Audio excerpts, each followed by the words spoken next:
Esse vídeo é um oferecimento Rede TV Plus. Assine agora para ver todas as vantagens e concorrer a prêmios diariamente. Acesse www.redetvplus.com.br. Olá, boa noite. Boa noite.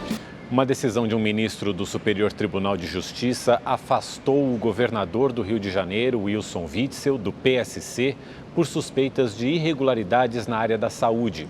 A Polícia Federal ainda prendeu o presidente nacional do partido, o pastor Everaldo. Ainda nas primeiras horas da manhã, agentes da Polícia Federal saíram às ruas no Rio de Janeiro, em outros 6 estados e no Uruguai, para cumprir 17 mandados de prisão e 82 de busca e apreensão. A operação foi autorizada pelo ministro Benedito Gonçalves, do Superior Tribunal de Justiça, que também determinou o afastamento por 180 dias do governador do Rio, Wilson Witzel.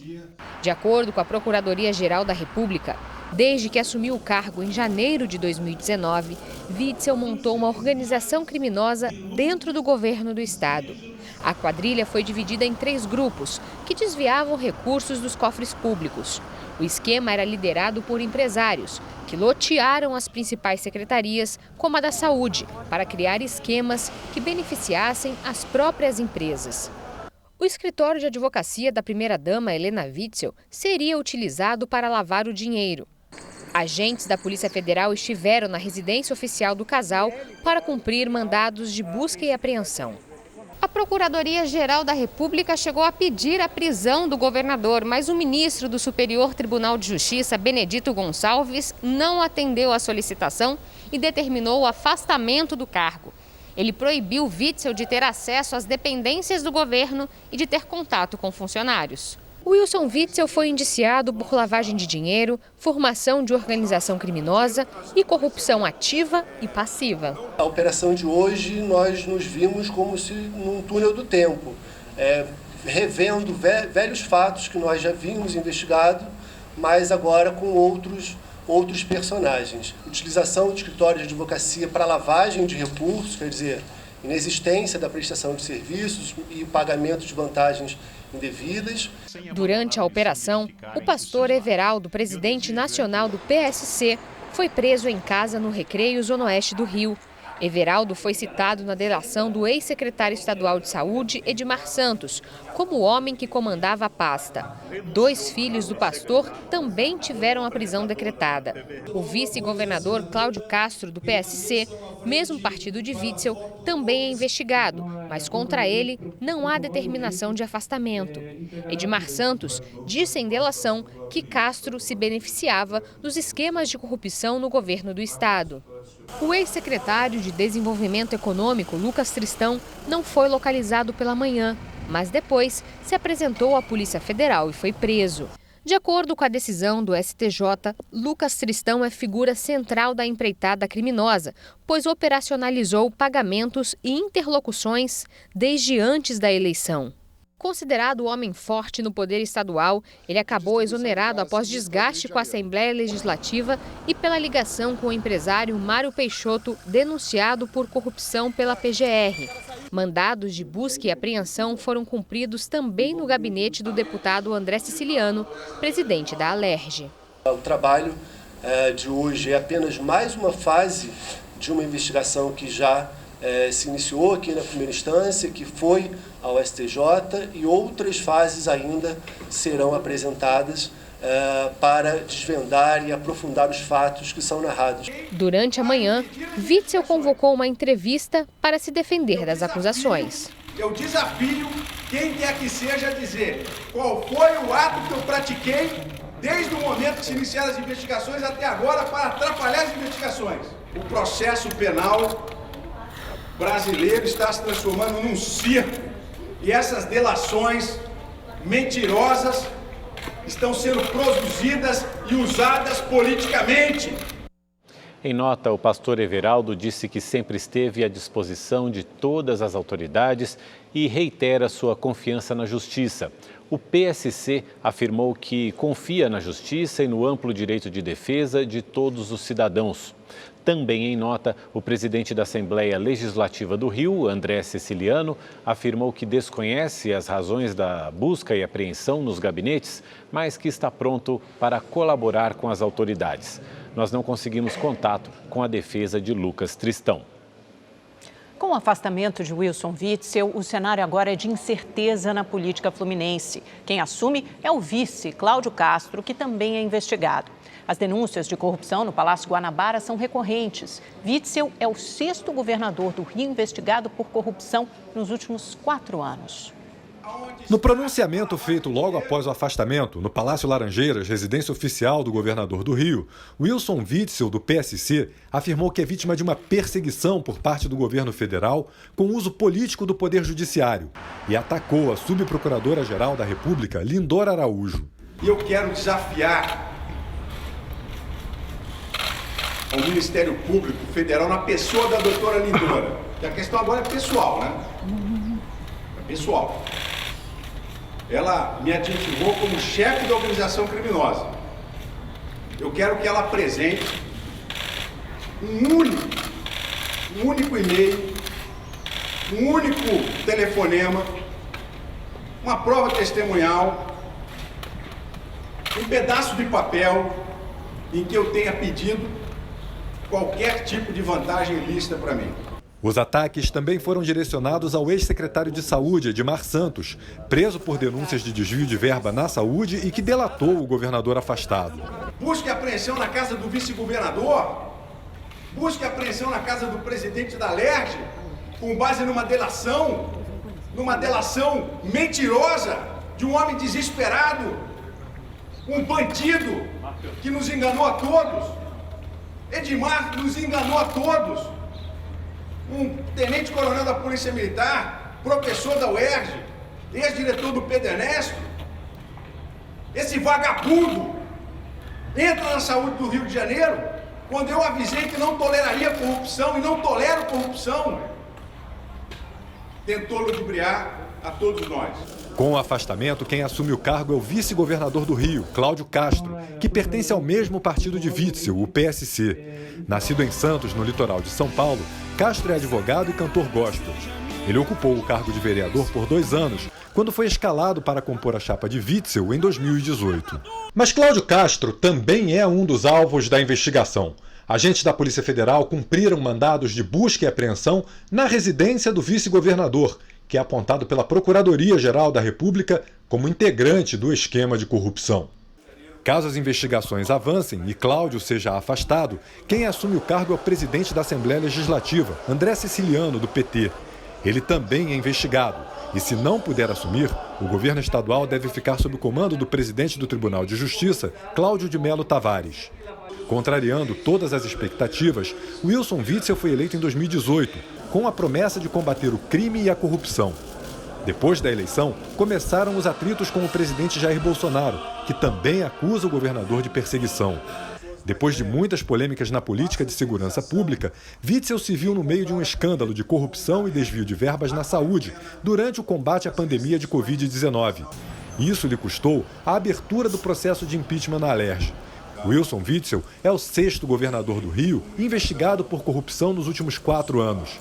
Antes dele, foram presos Sérgio Cabral, Moreira Franco, Luiz Fernando Pezão, Rosinha e Antony Garotinho. O único que ainda cumpre pena na cadeia é Sérgio Cabral, condenado esta semana pela 14ª vez em ações da Lava Jato. Somadas, as penas do ex-governador já ultrapassam os 280 anos de prisão. E a gente continua falando da situação no Rio de Janeiro, agora ao vivo, com o repórter Tony Vendramini. Tony, o Cláudio Castro, que assumiu o governo, já deu alguma declaração? Quais foram os primeiros atos dele? Boa noite, Mauro. Boa noite, Amanda. Muito boa noite a todos que nos acompanham. Já sim, pois é, o Cláudio Castro estava em Brasília quando soube do afastamento do Wilson Witzel, voltou ao Rio de Janeiro e à tarde já se reuniu no Palácio Guanabara com a cúpula da segurança pública. O agora governador em exercício emitiu apenas uma nota, disse que lamenta os acontecimentos, que está com a consciência tranquila e à disposição para colaborar com as investigações. Também à tarde, o ministro Alexandre de Moraes, do Supremo Tribunal Federal, revogou uma decisão do presidente do STF, Dias Toffoli, e autorizou a retomada do processo de impeachment de Witzel na Assembleia Legislativa do Rio. Em julho, durante o recesso do Judiciário, Dias Toffoli chegou a determinar a formação de uma nova comissão de impeachment. Mas hoje, Moraes decidiu que não há irregularidades no processo, portanto, esse processo vai seguir adiante. Agora à noite, a Polícia Federal também divulgou um novo balanço, dessa operação de hoje, com mais um mandado de busca e apreensão. Foram, portanto, 83 ao todo. Só de prisão foram cumpridos 13, sendo que 3 dos alvos já estavam detidos. Dos outros 10, 9 foram no Rio de Janeiro e 1 em São Paulo. 3 mandados de prisão ainda estão em aberto. Do Rio de Janeiro, ao vivo, Tony Vendramini para o Rede TV News. Obrigada, Tony. Agora sabemos que afastado do cargo é praticamente impossível impedir, angariar votos contra o processo de impeachment. Está difícil a vida de Wilson Witzel. O vice-presidente da República, Hamilton Mourão, comentou o afastamento do governador do Rio de Janeiro. Mourão afirmou que acredita que Witzel não voltará ao cargo. O governador está passando por um processo de impeachment, né? Ainda está uma discussão ali se a comissão que foi montada pela Assembleia está dentro da legislação ou não. Eu acredito que ao longo desses próximos 6 meses aí, esse processo de impeachment deve avançar, né? Acho difícil que ele volte. Eu lamento pelo povo do estado do Rio de Janeiro, né? Viver nessa situação, né? E parece que a corrupção ela se enraizou no Rio de Janeiro. Eu lamento pelo povo do Rio de Janeiro que sofre a ausência de Estado. E agora o comentário de Boris Casoy. Boa noite. Certamente alguém invejoso da beleza do Rio de Janeiro rogou uma praga contra o Estado e a corrupção de governadores tem desabado sistematicamente na cabeça dos fluminenses, como se vê agora no episódio de Wilson Witzel. Eu lembrei de uma conversa com o saudoso Severo Gomes, quando ele fez uma profecia sobre o PT, que então assumiu o poder. Você vai ver, disse o senador, eles vêm com uma tremenda sede ao pote. E foi o que aconteceu. E o mesmo acabou de ocorrer com o novato governador do Rio. Sem nenhuma experiência política, eleito no rastro de Jair Bolsonaro, Witzel sentou-se na cadeira de governador, mas sem tirar os olhos dos palácios do Planalto e da Alvorada, morada que supôs que o destino lhe reservava. Restava pagar o preço. Para isso, lançou-se no esquema supostamente esperto que pagaria sua passagem para Brasília. Foi, como lembraria Severo Gomes, com muita sede ao pote. Água mata a sede, mas também pode afogar as pessoas. E a cabeça de Witzel rolou nas águas da Baía de Guanabara. Foi enterrado hoje o corpo da mulher baleada em um confronto entre traficantes nas comunidades da região central do Rio de Janeiro. O policiamento continua reforçado no local. O corpo de Ana Cristina da Silva, de 25 anos, foi enterrado sob fortes aplausos no cemitério do Caju, na zona portuária da cidade. Ela foi atingida por uma bala perdida na última quarta-feira no complexo de São Carlos, no centro da cidade. O corpo de bombeiros foi acionado, mas não conseguiu entrar na comunidade por causa do intenso confronto entre criminosos que disputam o controle do tráfico de drogas na região. De acordo com as investigações, o responsável por chefiar o ataque é Cosme Roberto dos Santos, conhecido como Macumba. Ele ficou preso por 25 anos, mas em 2019 conseguiu autorização da Justiça para trabalhar fora do presídio durante o dia e não foi mais localizado. Os episódios de violência começaram na tarde de quarta-feira e duraram até a tarde de ontem, com 2 sequestros executados por bandidos que tentavam fugir da região. Hoje, policiais militares apreenderam cerca de meia tonelada de drogas e um fuzil no São Carlos. A equipe do Batalhão de Ação com Cães localizou o material após ser recebida a tiros por criminosos. Um exame de DNA confirmou que o tio estuprou e engravidou a menina de 10 anos no Espírito Santo.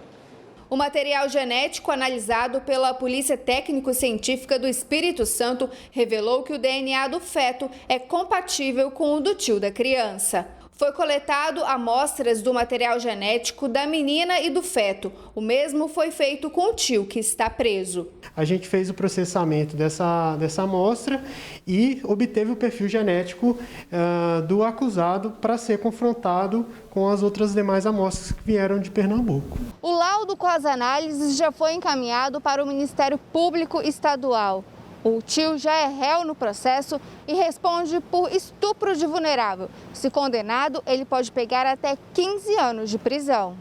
De posse desse resultado do exame da coleta do suspeito e da coleta da criança e do feto, a gente confrontou esses resultados para obter o resultado final, que foi submetido ao Ministério Público. O suspeito de 33 anos foi preso no dia 18 de agosto na cidade de Betim, em Minas Gerais. Ele ficou escondido na casa de parentes, mas gravou um vídeo para a polícia passando o endereço que estava. Para os policiais, ele chegou a confessar o crime. Informalmente, aos policiais, ele afirmou que realmente possuía alguma intimidade com essa menina e fez abusos contra ela. A menina de 10 anos realizou um aborto em Pernambuco após a Justiça do Espírito Santo autorizar o procedimento. A gestação foi descoberta no início do mês, depois que ela passou mal. A vítima sofria com os abusos desde os 6 anos. A menina e a família agora fazem parte do Programa de Apoio e Proteção à Vítima de Violência. E hoje o Ministério da Saúde publicou uma portaria que altera as regras para atendimento dos casos de aborto previstos em lei. Os profissionais de saúde serão obrigados a comunicar à polícia quando a paciente quiser interromper a gravidez devido a um estupro. O texto também estabelece que seja oferecida a possibilidade de ver o feto em ultrassonografia. Além disso, as pacientes terão de assinar um termo de consentimento com a lista de possíveis complicações do aborto. Atualmente, o procedimento é permitido em lei em 3 casos: risco de vida da gestante, fetos anencéfalos e gravidez ocasionada por estupro.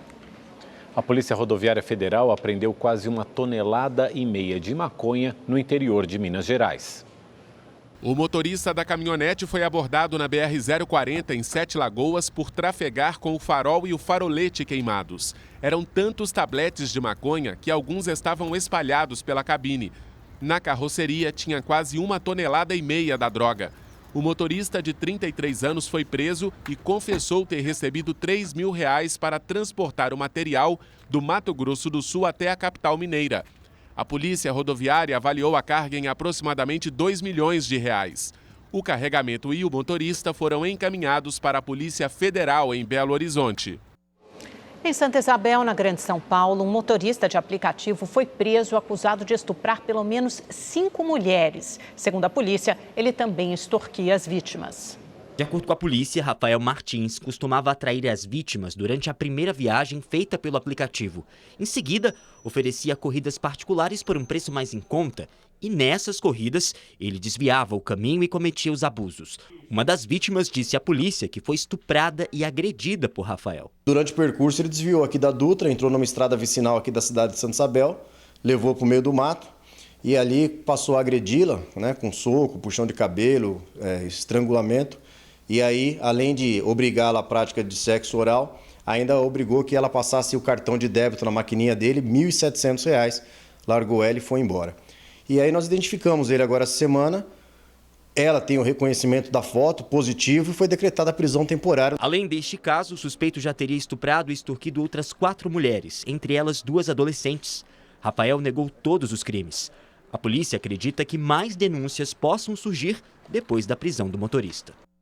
A promoção A Chave é Sua está na reta final, mas ainda dá tempo de ganhar. Para participar dos sorteios diários aqui na nossa programação, basta assinar o Rede TV Plus. Neste domingo, no Encrenca, o último Onix Plus automático 1.0 turbo pode ir direto para sua casa. E semana que vem, sai a tão esperada Mercedes Classe A200 Sedan. Então, acesse redetvplus.com.br ou aponte a câmera do seu celular para o QR Code aqui na sua tela. Acessou, assinou, já está participando. Você pode usar qualquer cartão de crédito e, se for cliente da Caixa Econômica Federal, pode usar cartão virtual e pagar no débito. Em plena pandemia do novo coronavírus, Minas Gerais conseguiu manter um saldo positivo na geração de empregos formais, com carteira assinada, pelo segundo mês consecutivo. E olha, os jovens são os mais procurados no mercado de trabalho.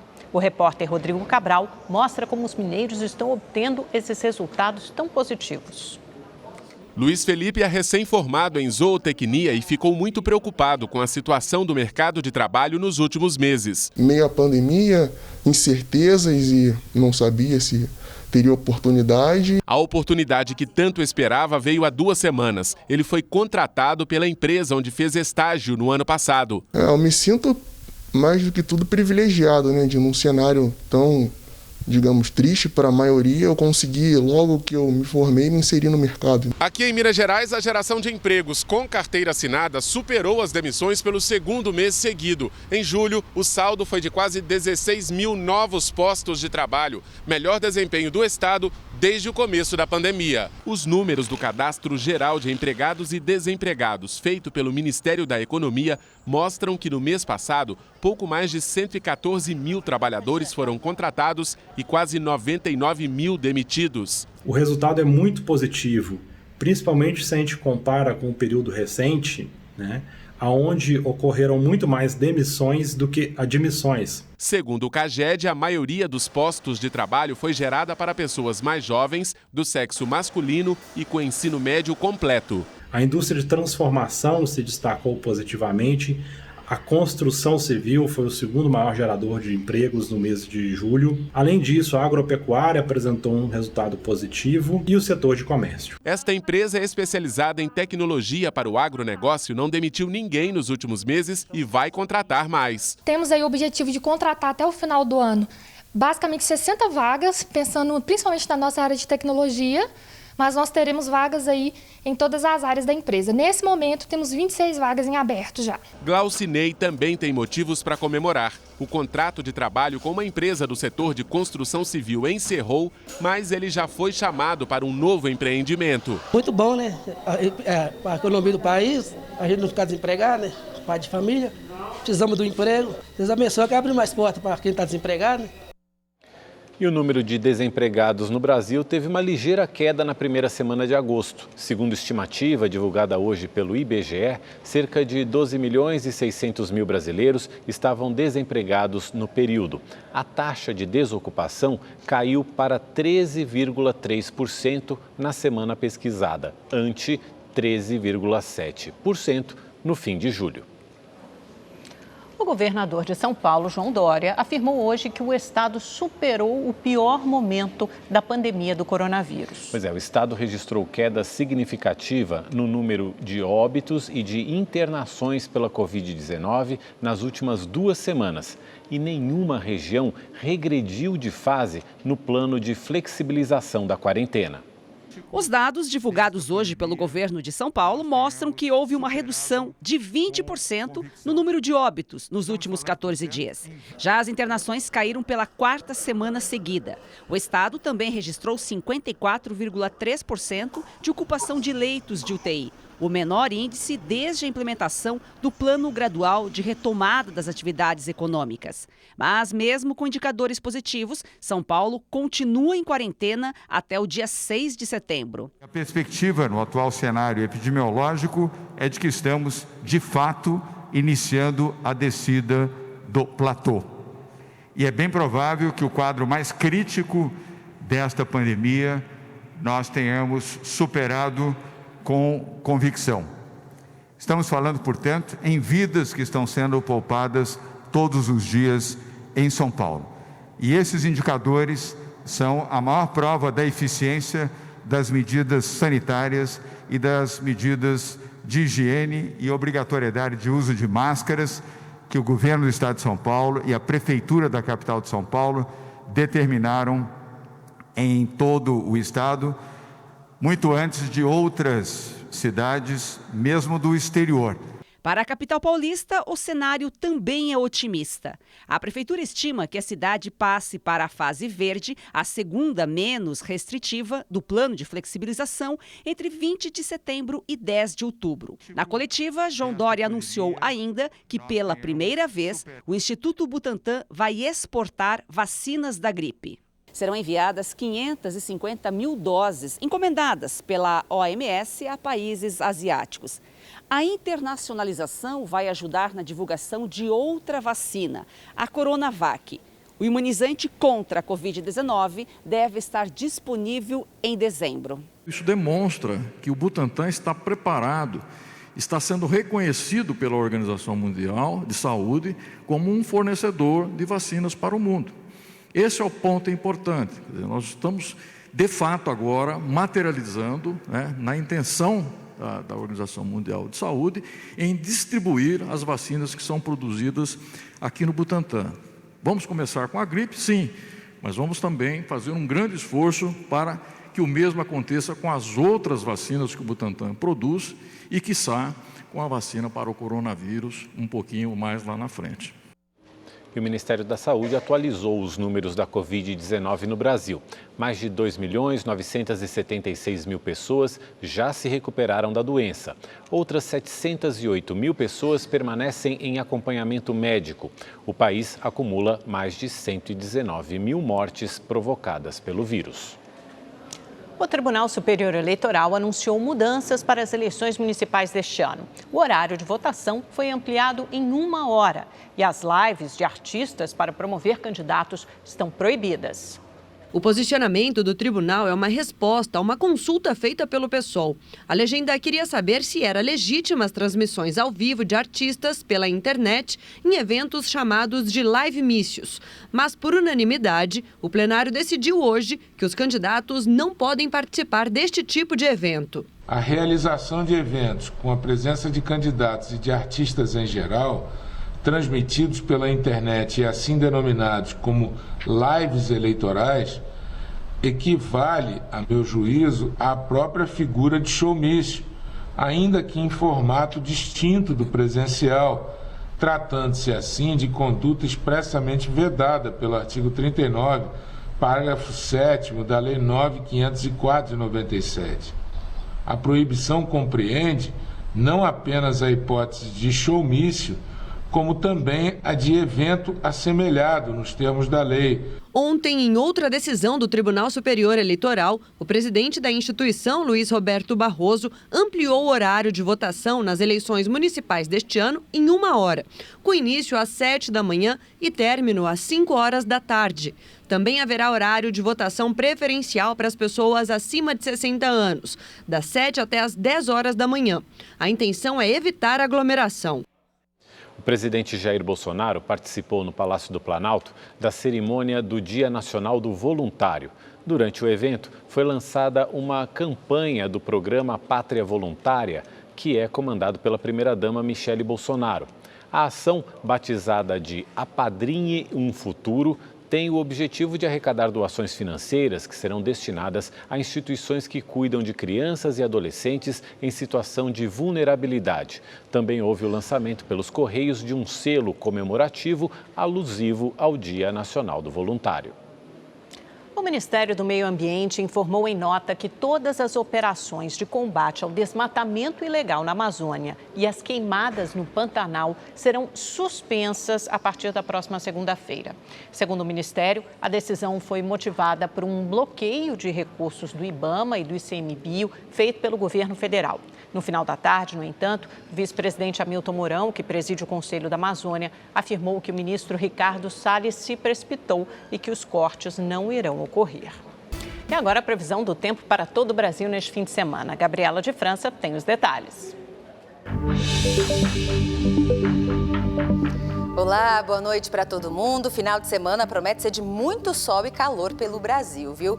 O ar seco continua cobrindo grande parte do país, em toda essa área amarela aqui de norte a sul do país. O sábado vai ser de tempo aberto, poucas nuvens, pancadas de chuva somente aqui, olha, no extremo norte do país e também no extremo sul. como a gente vê aqui por conta de uma frente fria que está se aproximando do Rio Grande do Sul. Sábado ensolarado, o dia vai ser bastante bonito, tempo aberto, mas atenção para baixa umidade do ar, clima muito seco, é importante se hidratar bem, beber bastante água. Em toda essa área mais escura aqui do mapa, tem alerta para baixa umidade do ar.